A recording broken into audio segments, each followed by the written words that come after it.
motivation do you tap into to make it relatable to a person? Because, you know, if you're making a dragon as a character, you can't have like this entire character be completely unrelatable, unless of course you do, in which case you can and you did, and don't answer.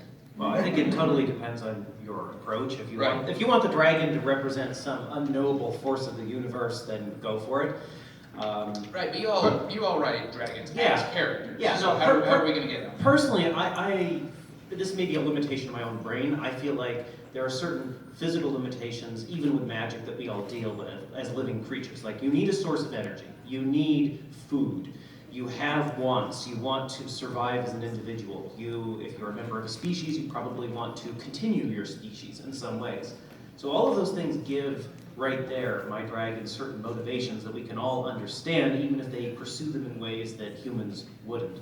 Also, I grew up around a lot of animals out in Montana, so for me, dragons were a very natural, there's a lot of cats in my dragons, you know, because the dragons kind of look at you and they might take your head off, or they might not take your head off, or they might push you off the edge of the cliff, or they might not push you off the edge of the cliff.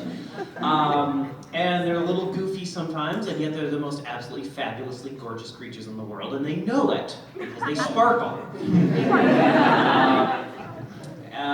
So for me, it was just really a combination of the animals I grew up around, and then, you know, thinking about the sort of characteristics I wanted. I mean, that's about all I've got to say on that subject, I think. No, that's good. Well, and you know what, like one other thing you did really well, that relationship between Aragon and Saphira is, to me, that's the heart of your thingy, and like that. I don't know if I should say the book or the series, but for me, I remember just reading that, going, man, that's how I want my dragon to be. You know what I mean? It's important to have the dragons to be able to talk, I think.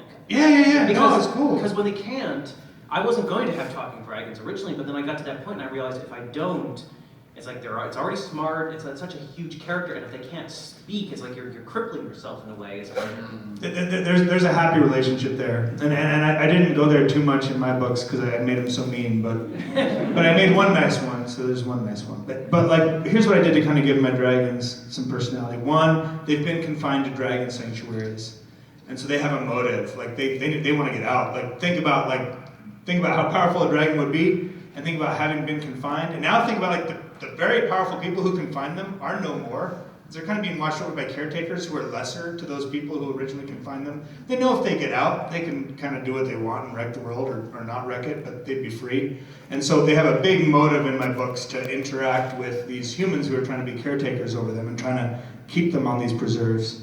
And then I tried to give them individual stories, individual histories, like you do with any character. Like what makes a character come to life is its story. And so, for example, I have an ancient dragon who used to be a dragon king, but who had to fight his nephew to the death because the nephew challenged him for the crown, and was so disgusted by the whole ordeal that he was one of the only dragon kings to ever renounce his crown, and he became a pacifist.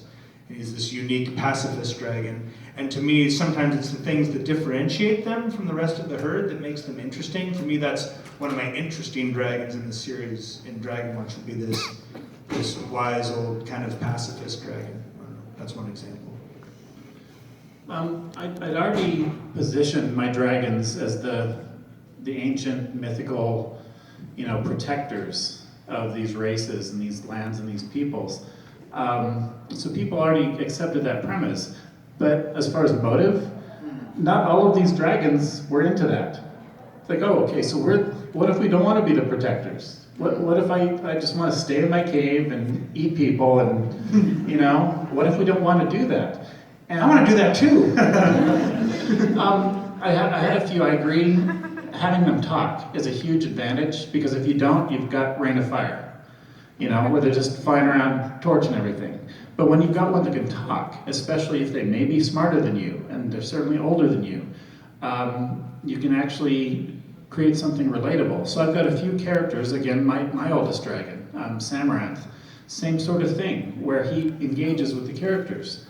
But then when you've got these huge, powerful mythical creatures, and then you find out they're not really all into this. Some of them are doing this because they feel compelled to or forced to. Maybe they're going to rescue us, but they don't really want to.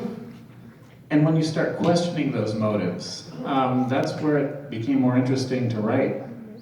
Well, and I think that it's